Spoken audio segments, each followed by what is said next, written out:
Bienvenue dans le plus grand parc attractif de Guadeloupe à Sainte-Anne, Karukéraland. Le parc Karucoco vous accueille pour des moments de détente, de sensations, de confort et de formidables moments conviviaux. Le parc de Karucoco, impasse des Sapotilles, route de Delair à Sainte-Anne. Karukéraland, c'est aussi Karucoco Lodge, des appartements d'exception à proximité du parc. Piscine, jacuzzi, jardin privatif, des espaces accueillants avec une décoration hors du commun. Des moments de détente uniques en Guadeloupe. Réservez dès maintenant votre séjour sans plus attendre. Martinique Actualité. La grève commencée le mercredi 18 mai à la Poste continue. Le Kiwanis Club de Shellshare, en partenariat avec les élèves du lycée professionnel de Châteauboeuf, ont procédé à la remise de dons collectés ces derniers jours au profit de la MFME. Cette année, les villes de Martinique font un effort tout particulier pour commémorer le 22 mai. Votre sondage ce soir, si on donne davantage de pouvoir à nos élus, la Martinique va-t-elle mieux se développer? Et votre savoir et réfléchir parlera. Si vous avez des callosités aux pieds, composez une pâte avec 2 tiers de bicarbonate et 1 tiers d'eau. Vous éliminerez les cellules mortes et rendrez votre peau plus souple. L'air aujourd'hui est mauvais. La grève commencée le mercredi 18 mai à la Poste continue. Les accès de la plateforme multiflux de Fort-de-France située à Dillon restent encore obstrués. Hier, jeudi 19 mai, la livraison n'a pu être assurée sur le centre courrier situé à Ducos parce qu'il était bloqué. La distribution des courriers et colis n'est pas assurée sur Fort-de-France, Ducos, Rivière-Salée et Saint-Esprit. Les centres courriers assurent la distribution dans les autres communes chaque fois que c'est possible. Le service de la Poste reste assuré pour les contrats de service en lien avec les écoles et les visites aux personnes isolées. Les objets déposés en bureau de poste ou en boîte de rue continuent à être collectés. Le traitement pour départ avion ne peut être réalisé. Le 25 mai 2022, le cœur de ville de Saint-Esprit sera transformé le temps d'une journée en une gigantesque aire de jeu et salle de spectacle à ciel ouvert pour les enfants de 3 à 14 ans venus de toute la Martinique. Ce parc d'attractions urbain et éphémère proposera une quarantaine d'animations éducatives avec des spectacles musicaux, d'art de la marionnette et du cirque, ainsi que des activités manuelles et culturelles autour du livre et la culture pour les plus petits, les moins de 6 ans, et pour les plus grands de 6 à 15 ans, des initiations au breakdance, au DJ et au scratch, du street art, un escape game et des grands jeux sur la thématique du patrimoine historique, des activités scientifiques et techniques, de l'archéologie, de l'apprentissage du belay et de la rythmique caribéenne, l'apprentissage des gestes qui sauvent, de la prévention routière, des activités sportives et des jeux de société, des jeux traditionnels, des jeux de plein air. Pour les enfants, la journée sera l'occasion de se rencontrer, de jouer ensemble et de partager des temps forts autour de jeux collectifs, de coopération ou de confrontation et d'expérimenter de nouvelles pratiques dans le partage avec des artistes et des comédiens martiniquais. La créativité et l'expression des plus grands sera également mise à l'honneur à travers des ateliers musicaux et de culture urbaine, mais aussi par le biais d'un grand concours d'animation qui décernera des prix aux équipes participantes les plus imaginatives. Pour les adultes, le projet est ici de rassembler en un même lieu les équipes pédagogiques des ACM et des intervenants culturels et artistiques locaux, de favoriser les échanges et la reconnaissance entre les cultures professionnelles et surtout de faire naître de futures collaborations pédagogiques. Il doit permettre aux équipes accompagnant les enfants de découvrir de nouvelles pratiques d'animation et de s'initier eux-mêmes pour monter en compétences et pour être en capacité ensuite de monter des projets pédagogiques innovants et intéressants pour les enfants. Dimanche, sur le bord de mer de Fort-de-France, on pourra enfin admirer les 5 sculptures et l'aïeul sur sable gris réalisées par l'association L'Aïeul Martiniquaise au patrimoine de l'humanité en collaboration avec l'association FOSS. L'Agence française de développement, l'AFD de Fort-de-France et la ville de Schœlcher ont signé le 18 mai 2022 une convention en faveur de l'atténuation des effets du réchauffement climatique et pour l'amélioration de la résilience de la commune face aux aléas climatiques. En effet, la commune de Schœlcher est confrontée du fait de ce réchauffement à l'érosion de ses berges. Cependant, la ville compte préserver son attractivité en offrant un meilleur cadre de vie à sa population. C'est dans ce contexte que l'AFD a été sollicitée et qu'elle a déployé 2 dispositifs d'accompagnement, le premier ayant été mis en œuvre en novembre 2021. En fait, l'AFD et la ville de Schœlcher ont contractualisé des prêts bonifiés pour un montant de 5,6 millions d'euros, dont 4,4 millions ont déjà été mis à disposition de la collectivité.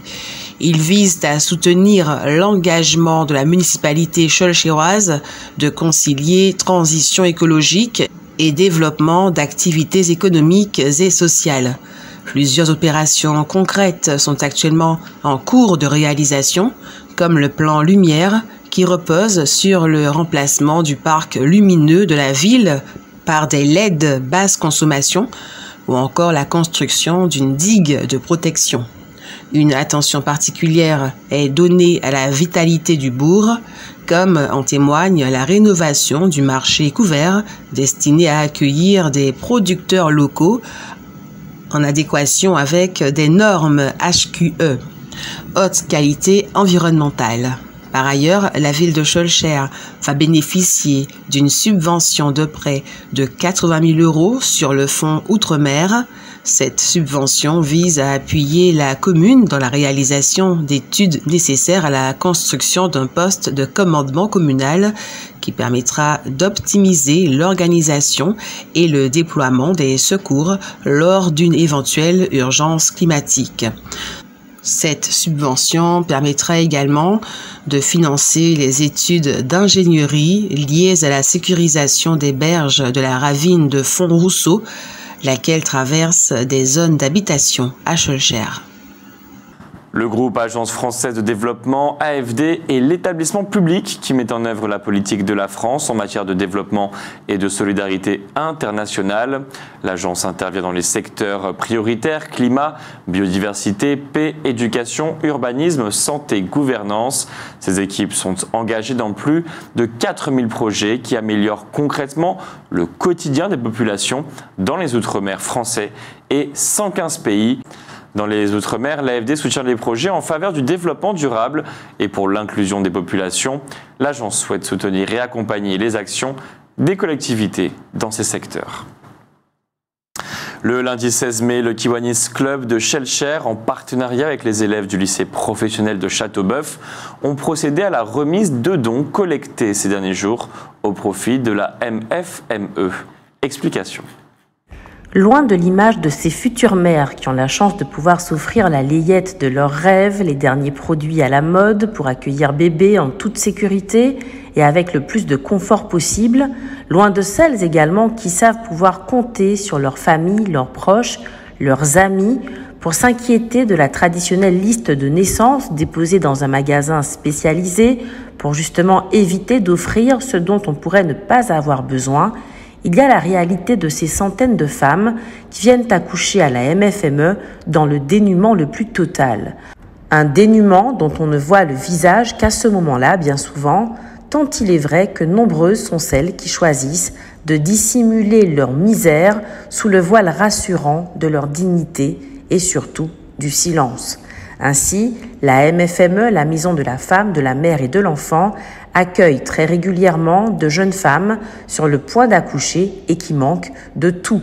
Fort de ce constat, le Kiwanis Club de Schœlcher s'est associé aux élèves du lycée professionnel de Châteauboeuf pour mettre en place une banque solidaire éphémère. Il s'agissait de récolter le plus de produits possible pour venir en aide à ces femmes dans le besoin, layettes, couches, lait et autres produits de première nécessité, accessoires. Les différentes actions menées en faisant appel à la générosité des uns et des autres ont largement porté leurs fruits. La technicité et le savoir-faire des membres du Kiwanis et le dynamisme des jeunes lycéens ont rendu possible cette très belle action. Les dons ont été remis à la MFME le 16 mai dernier et il semble bien évident que les futures ou jeunes mamans ne pourront qu'être ravies de cet élan de générosité. Cette année, la ville de Trinité fait un effort tout particulier pour commémorer le 22 mai. Dès ce soir, vendredi 20 mai, la médiathèque propose des expositions, mais tous les jours qui suivent, des expositions hors mur, c'est-à-dire en plein air, sur la place, dans les rues du bourg, rappelleront ce jour où les esclaves martiniquais ont cessé de l'être. Comme annoncé, Emmanuel Blunstein, ancien journaliste à France Antilles Guadeloupe, a donné hier jeudi aux archives départementales une conférence sur la présence des sous-marins allemands dans les Antilles françaises entre 1942 et 1944. Emmanuel Blunstein est actuellement journaliste à Ouest France, à Angers. C'est dans les derniers jours de l'année 2012 qu'il apprend, au cours d'une discussion avec un habitant de la commune de Baie-Mahault qui a vécu la guerre, que les sous-marins allemands naviguaient régulièrement dans les parages durant la Seconde Guerre mondiale. Il découvrira par la suite que certains de ces sous-marins partaient de la base sous-marine de Lorient, en Bretagne, près de là où il a grandi. Emmanuel Blunstein est présent en Martinique du 14 au 20 mai pour réaliser un film documentaire. L'idée de ce film est née d'un séjour effectué en Martinique au cours du mois de mars 2019. Il s'agissait pour lui de collecter des informations sur le séjour de Dietrich von dem Born en 1942, ainsi que sur son retour dans l'île en 1976. Dietrich von dem Born est un sous-marinier, c'est-à-dire membre de l'équipage, qui a été retrouvé miraculeusement dans l'eau par les autorités françaises. Il a donc été assigné à résidence dans notre pays. Les services de santé de plusieurs pays annoncent l'apparition de la variole du singe. Les États-Unis, le Canada, l'Espagne, le Portugal, le Royaume-Uni, la Suède, un cas a été détecté en France. Il s'agit d'une maladie infectieuse endémique en Afrique de l'Ouest et centrale. Elle peut se transmettre entre humains, principalement par les particules des gouttelettes respiratoires, et nécessite en général un contact face à face prolongé. Elle est moins grave et moins contagieuse que la variole, éradiquée en 1980. La durée d'incubation de la variole du singe varie en moyenne entre 6 et 16 jours, avec une première phase provoquant des symptômes comme de la fièvre, le mal de tête, des douleurs musculaires, le mal de dos, des ganglions lymphatiques enflés, des frissons et de la fatigue. Dans un deuxième temps, des éruptions cutanées peuvent survenir, souvent sur le visage, et se répandre à d'autres parties du corps, dont les parties génitales. Il n'existe pas de traitement pour la variole du singe, qui se transmet par contact avec une personne atteinte ou ses liquides organiques, dont la salive. Cette infection virale se guérit d'elle-même au bout de 2 ou 3 semaines. Dans 1 à 10% des cas, elle peut toutefois être mortelle en cas de forte exposition au virus si le patient a une santé fragile. Le président du conseil régional de Guadeloupe, Harry Chalus, ainsi que le maire et président de la communauté d'agglomération Grand Sud Caraïbes, Thierry Abelli, ont inauguré aujourd'hui, vendredi 20 mai, la déchetterie de Bouillante. Il faut savoir que le conseil régional réalise pour le compte des communautés d'agglomération du Nord Basse-Terre et du Grand Sud Caraïbes la construction de 8 déchetteries à Bouillante, Bélif, Terre de Bas, Terre de Haut, Trois-Rivières, Pointe-Noire, Goyave et Petit-Bourg, et une réhabilitation Capesterre-Bello en maîtrise d'ouvrage. La déchetterie de Bouillante est la deuxième à être inaugurée après celle de Pointe-Noire en décembre 2020. Demain, samedi 21 mai 2022, de 15h à 20h, le domaine de la Pagerie accueille la finale du concours d'éloquence en français et en créole, organisé par l'association F Créole en partenariat avec la collectivité territoriale de Martinique. En écho à l'abolition de l'esclavage, le 22 mai 1848 en Martinique, Tropique Atrium vous invite à découvrir une programmation très variée, lecture, musique, performance dans ses conférences. Vous en trouverez les détails sur son site. Peut-être pouvons-nous tout de même vous recommander, si vous aimez le tambour, à 17h15, dimanche, dans la salle Aimé Césaire, le groupe coup de tambou. Ce concept de Renaud Sahé offre le coup de tambou belay, autant sur les rythmes traditionnels, belay, grand belay, damier, belia, mazouk, bidjin et zouk, etc., que sur les mélodies et les harmonies de standards de jazz.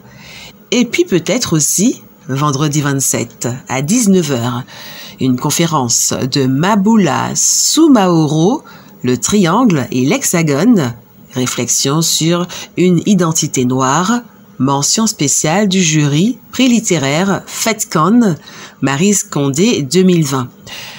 Maboula Soumaoro est docteur en civilisation du monde anglophone et spécialiste en études africaines américaines et de la diaspora noire africaine. Elle est maîtresse de conférences à l'université de Tours et présidente de l'association Black History Month, dédiée à la célébration de l'histoire et des cultures noires. Le triangle et l'hexagone est un ouvrage hybride, le récit autobiographique d'une chercheuse. Au gré de multiples va-et-vient, l'autrice converse avec la grande et les petites histoires, mais également avec la tradition intellectuelle, artistique et politique de la diaspora noire africaine. Quel sens et signification donner au corps, à l'histoire, aux arts, à la politique ? Bien des entreprises européennes ou américaines doivent se préparer à intervenir dans la reconstruction des villes ukrainiennes que la guerre a détruites. Il y a là un marché énorme, autre chantier non négligeable, mais en France, celui de la rénovation énergétique pour devenir neutre en carbone en 2050. Comme cela est désormais inscrit dans la loi, la quasi-totalité des logements français devra faire l'objet de sérieuses rénovations. C'est maintenant l'heure de votre sondage. Si on donne davantage de pouvoir à nos élus, la Martinique, selon vous, va-t-elle mieux se développer ? Sondage.